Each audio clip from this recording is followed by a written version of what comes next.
नमस्कार प्यारे साथियों। आज की इस क्लास में हम जो है वो राजस्थान जियोग्राफी से रिलेटेड टॉप 100 क्वेश्चंस की क्लास नंबर 2 पर बात करेंगे। इससे पहले हमने क्लास नंबर 1 में 1 से लगाकर 50 तक के सवाल कवर कर लिए थे और इस सेकंड क्लास में सवाल नंबर 51 से लगाकर 100 तक के क्वेश्चंस कवर करेंगे। तो चलिए इस क्लास को जो है वो बिना किसी देरी के शुरू करते हैं। ये क्लास जो है वो CET एग्ज़ाम 2026 के लिए राजस्थान के जियोग्राफी से रिलेटेड महत्वपूर्ण साबित होगी। तो क्लास को शुरू से अंत तक पूरा जरूर देखिएगा और चैनल पर नए हैं तो चैनल को सब्सक्राइब जरूर से कर लीजिएगा। देखिए सवाल नंबर 51 आपके सामने है। मालखेराड़ का पठार जो है वो कहाँ पर स्थित है? तो ऑप्शन है सरिस्का, अलवर, गोकुंदा से कुंभलगढ़ के मध्य, भैंसरोडगढ़ से बिजुलिया के मध्य, या फिर मालपुरा से जहाजपुरा के मध्य। तो ये जो मालखेराड़ का पठार है ये मालपुरा से लेकर जहाजपुरा के मध्य स्थित है। तो ऑप्शन नंबर जो है वो 4 हमारा राइट आंसर हो जाएगा। चलिए अगला सवाल आपके सामने, बंसी पहाड़पुर का पठार कौन से जिले में स्थित है? तो देखिए ये जो बंसी पहाड़पुर का पठार है ये राजस्थान के भरतपुर जिले में स्थित है। तो ऑप्शन नंबर जो है वो 1 हमारा राइट आंसर हो जाएगा। चलिए अगले सवाल की बात कर लेते हैं। राजस्थान का कौन सा भौतिक प्रदेश खाद्यान्न का कटोरा भी कहा जाता है? तो ऑप्शन है अरावली पर्वतीय प्रदेश, पूर्वी मैदानी प्रदेश, बनास बेसिन, या फिर दक्षिण पूर्वी पठारी प्रदेश। तो राजस्थान का जो भौतिक प्रदेश खाद्यान्न का कटोरा कहा जाता है वो है पूर्वी मैदानी प्रदेश। तो ऑप्शन नंबर जो है वो 2 हमारा राइट आंसर हो जाएगा। चलिए आगे बढ़ते हैं। सवाल नंबर नेक्स्ट है, सलूम्बर से जयसमंद झील तक विस्तृत पठारी भूभाग कहलाता है। तो सलूम्बर से लेकर जयसमंद झील तक जो पठारी भाग विस्तृत है उसको कहा जाता है लसाड़िया का पठार। ऑप्शन नंबर जो है वो 2 हमारा राइट आंसर हो जाएगा। चलिए आगे बढ़ते हैं। सवाल नंबर 55 आपके सामने, अरावली पर्वतमाला की ढलानों पर मुख्यतः किस फसल की खेती की जाती है? तो देखिए अरावली पर्वतमाला की ढलानों पर जो खेती की जाती है वो है मक्का। तो ऑप्शन नंबर जो है वो 1 सही आंसर हो जाएगा। अगला सवाल है, सपोट्रा की पहाड़ियाँ कहाँ पर स्थित है? तो देखिए ये जो सपोट्रा की पहाड़ियाँ हैं ये स्थित है करौली में। तो ऑप्शन नंबर जो है वो 3 हमारा सही जवाब हो जाएगा। आगे बढ़ते हैं। सवाल नंबर नेक्स्ट है, लाटीश्री क्षेत्र राज्य के किस जिले में स्थित है? तो ये जो लाटीश्री क्षेत्र है ये राजस्थान के जैसलमेर जिले में है। तो ऑप्शन नंबर जो है वो 1 हमारा राइट आंसर हो जाएगा। अगला सवाल है, किन बालू का स्तूपों से सर्वाधिक हानि होती है? तो सर्वाधिक जो नुकसानदायक बालू का स्तूप है वो है फ्रेंड्स बरखान। तो ऑप्शन नंबर जो है वो 1 इसका सही जवाब हो जाएगा। अगला सवाल आपके सामने, उत्तरी अरावली की सबसे ऊंची चोटी का नाम क्या है? तो देखिए उत्तरी अरावली की जो सबसे ऊंची चोटी है उसका नाम है रघुनाथगढ़। और इसकी अगर ऊंचाई की बात करें तो फ्रेंड्स ये जो है वो सीकर में है और इसकी ऊंचाई जो है वो 1055 मीटर है। तो ऑप्शन नंबर जो है वो 3 हमारा सही जवाब हो जाएगा। आगे बढ़ते हैं। सवाल नंबर नेक्स्ट है, अनुप्रस्थ बालू का स्तूप मरुस्थल के किस भाग में व्याप्त हैं? तो ये जो अनुप्रस्थ बालू का स्तूप है ये राजस्थान के आपके उत्तरी और उत्तरी पूर्वी भाग में जो है वो व्याप्त हैं। तो ऑप्शन सेकंड इसका राइट आंसर हो जाएगा। नेक्स्ट है, राजस्थान की खारे पानी की झीलें सांबर, डीडवाना और पचपदरा किस महासागर के अवशेष हैं? तो ये सारी की सारी जो है वो सांबर, डीडवाना और पचपदरा राजस्थान के खारे पानी की झीलें हैं और ये जो है वो किसका अवशेष हैं? तो इसका राइट आंसर हो जाएगा ऑप्शन नंबर 4 तैतीस सागर। चलिए आगे बढ़ते हैं। आड़ा वाला पर्वत जो है वो कहाँ पर स्थित है? देखिए ये जो आड़ा वाला पर्वत है ये स्थित है ऑप्शन नंबर 2 इसका राइट आंसर ऑप्शन नंबर जो है वो 3 इसका राइट आंसर हो जाएगा। आड़ा वाला पर्वत बूंदी के अंदर है। ऑप्शन 3 इसका राइट आंसर होगा। अगला सवाल है, राजस्थान का पूर्वी सिंह द्वार है। ऑप्शन है भरतपुर, अलवर, धौलपुर या फिर करौली। तो देखिए राजस्थान का पूर्वी सिंह द्वार जो कहा जाता है वो अलवर को कहा जाता है। तो ऑप्शन नंबर जो है वो सेकंड इसका राइट आंसर हो जाएगा। नेक्स्ट है, बनास बेसिन तथा छप्पन बेसिन किस भौतिक विभाग के लघु प्रदेश हैं? तो बनास बेसिन और छप्पन बेसिन जो है वो कौन से भौतिक प्रदेश के लघु प्रदेश हैं? तो इसका राइट आंसर हो जाएगा ऑप्शन नंबर 1 ये जो हैं पूर्वी मैदानी प्रदेश के भाग हैं। अगला सवाल आपके सामने, मेसा पठार की ऊंचाई कितनी है? तो ये जो मेसा का पठार है ये चित्तौड़गढ़ के अंदर स्थित है और अगर इसकी ऊंचाई की बात करें तो ये 620 मीटर ऊंचा है। ऑप्शन नंबर जो है वो 3 इसका सही जवाब हो जाएगा। अगला सवाल है, राजस्थान के किस प्रदेश में बीहड़ मिलते हैं? तो देखिए बीहड़ जो है वो राजस्थान के चंबल बेसिन में मिलते हैं। ऑप्शन नंबर 4 सही जवाब हो जाएगा। अगला सवाल है, राजस्थान के किस क्षेत्र में पीडमांट का मैदान स्थित है? तो पीडमांट का मैदान जो स्थित है वो पूर्वी मैदानी प्रदेश में स्थित है। ऑप्शन नंबर जो है वो 2 इसका राइट आंसर हो जाएगा। अगला सवाल आपके सामने, हाड़ौती पठार की मिट्टी कैसी है? तो देखिए हाड़ौती पठार की जो मिट्टी है फ्रेंड्स वो मध्यम काली मिट्टी है। तो ऑप्शन नंबर जो है वो 4 इसका राइट आंसर हो जाएगा। नेक्स्ट है, राजस्थान में मृदा में लवणीयता और क्षारीयता की समस्या जो है वो कहाँ पर पाई जाती है? तो देखिए, मिट्टी में लवणीयता और क्षारीयता की समस्या जो पाई जाती है, ये पाई जाती है आपके पाली जिले में। तो ऑप्शन नंबर जो है वो एक राइट आंसर हो जाएगा। अगला सवाल है, राजस्थान के सिरोही और पाली जिलों में कौन से प्रकार की प्रधान मृदा मिलती है? तो देखिए, सिरोही और पाली जिलों में जो मृदा मिलती है मुख्यतः वो इनसेप्टिसोस प्रकार की पाई जाती है। तो ऑप्शन नंबर जो है वो 3 इसका राइट आंसर हो जाएगा। अगला सवाल है, राजस्थान में किस जिले में कैल्सी और थीड पाई जाती है? तो कैल्सी और थीड नाम की प्रकार की जो मिट्टी है वो राजस्थान के सीकर जिले में पाई जाती है। ऑप्शन नंबर जो है वो 2 इसका राइट आंसर हो जाएगा।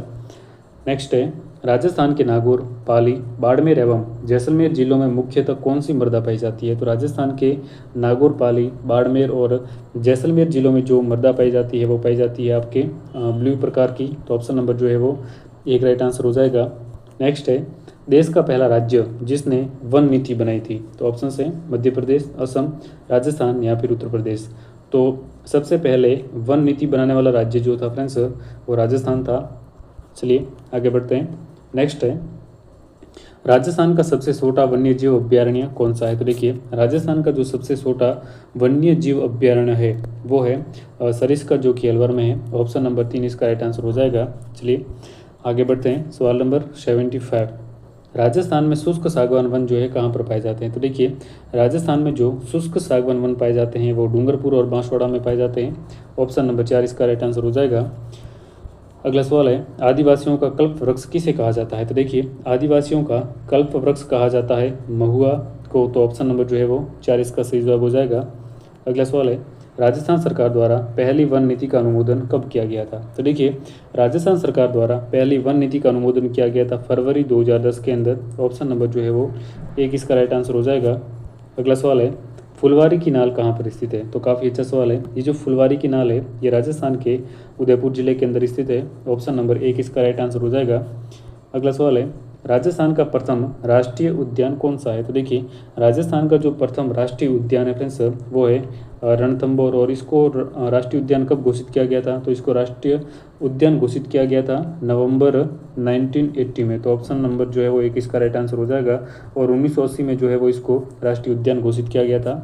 अगला सवाल है, टाइगर मैन ऑफ इंडिया के नाम से प्रसिद्ध है? तो देखिए, टाइगर मैन ऑफ इंडिया के नाम से किसे जाना जाता है? तो इनको जो जाना जाता है, ऑप्शन नंबर 2 इसका राइट आंसर हो जाएगा। कैलाश सांकला को जो है वो टाइगर मैन ऑफ इंडिया के नाम से जाना जाता है। अगला सवाल है, राजस्थान के प्रथम जैविक उद्यान का नाम क्या है? तो देखिए, राजस्थान के प्रथम जैविक उद्यान का नाम है नाहरगढ़, जो कि जयपुर में है। ऑप्शन नंबर 1 इसका राइट आंसर हो जाएगा। अगला सवाल है, एंचा नामक घास जो है वो कहाँ पर पाई जाती है? तो देखिए, ये जो एंचा है ये एक प्रकार की घास होती है जो कि आपके केवलादेव राष्ट्रीय उद्यान में पाई जाती है भरतपुर के अंदर। ऑप्शन नंबर जो है वो 2 इसका राइट आंसर हो जाएगा। अगला सवाल है, ऑपरेशन खेजड़ी की शुरुआत कब की गई थी? तो देखिए, ऑपरेशन खेजड़ी की जो शुरुआत की गई थी वो की गई थी 1991 के अंदर। तो ऑप्शन नंबर 4 इसका सही जवाब हो जाएगा। अगला सवाल है, जोगी महल राजस्थान के किस अभ्यारण्य में है? तो ये जो जोगी महल है फ्रेंड्स ये रणथंभौर सवाई माधोपुर के अंदर है। तो ऑप्शन नंबर जो है वो 1 इसका राइट आंसर हो जाएगा। अगला सवाल है, राजस्थान में वन्यजीव संरक्षण अधिनियम कब लागू हुआ था? तो देखिए, राजस्थान में वन्यजीव संरक्षण अधिनियम जो लागू हुआ था वो हुआ था आपके 1973 के अंदर। तो ऑप्शन नंबर जो है वो 4 इसका राइट आंसर हो जाएगा। चलिए अगला सवाल है, बावड़ियों का शहर किसे कहते हैं? तो देखिए, बावड़ियों का शहर कहा जाता है बूंदी को। तो ऑप्शन नंबर जो है वो 3 इसका राइट आंसर हो जाएगा। चलिए आगे बढ़ते हैं। अगला सवाल है, शार्दुल सिंह की पत्नी बख्त कौर द्वारा निर्मित मेड़तनी जी की बावड़ी कहाँ पर स्थित है? तो देखिए, ये जो मेड़तनी जी की बावड़ी है इसका निर्माण शार्दुल सिंह की पत्नी बख्त कौरी के द्वारा करवाया गया था और ये स्थित है आपके झुंझुनू के अंदर। ऑप्शन नंबर जो है वो 3 इसका राइट आंसर हो जाएगा। चलिए आगे बढ़ते हैं। अगला सवाल आपके सामने, हाड़ी रानी की बावड़ी और कुंड कहाँ पर स्थित है? तो देखिए, हाड़ी रानी की बावड़ी और कुंड टोडा राय सिंह टोंक के अंदर स्थित है। ऑप्शन नंबर 1 इसका राइट आंसर हो जाएगा। अगला सवाल है, डूंगरपुर स्थित नौलखा की बावड़ी का निर्माण आस्करण की कौन सी रानी ने करवाया था? तो डूंगरपुर में स्थित नौलखा बावड़ी का निर्माण आस्करण की रानी प्रिमल दे के द्वारा करवाया गया था। ऑप्शन 4 इसका राइट आंसर हो जाएगा। नेक्स्ट है, राव रणमल द्वारा निर्मित कोडमदेसर की बावड़ी कहाँ पर स्थित है? तो देखिए, कोडमदेसर बावड़ी का निर्माण राव रणमल के द्वारा करवाया गया था जो कि आपके बीकानेर में स्थित है। ऑप्शन नंबर जो है वो 2 इसका राइट आंसर हो जाएगा।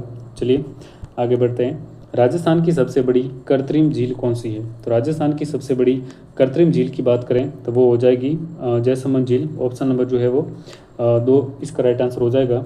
चलिए अगला सवाल आपके सामने। राजस्थान के दक्षिण दिशा से प्रवेश करने वाला नदी युग्म कौन सा है? तो देखिए राजस्थान में दक्षिण दिशा से जो नदियां प्रवेश करती है वो है माही और चंबल। इन दोनों का उद्गम मध्य प्रदेश से होता है। ऑप्शन नंबर जो है वो 2 इसका राइट आंसर हो जाएगा।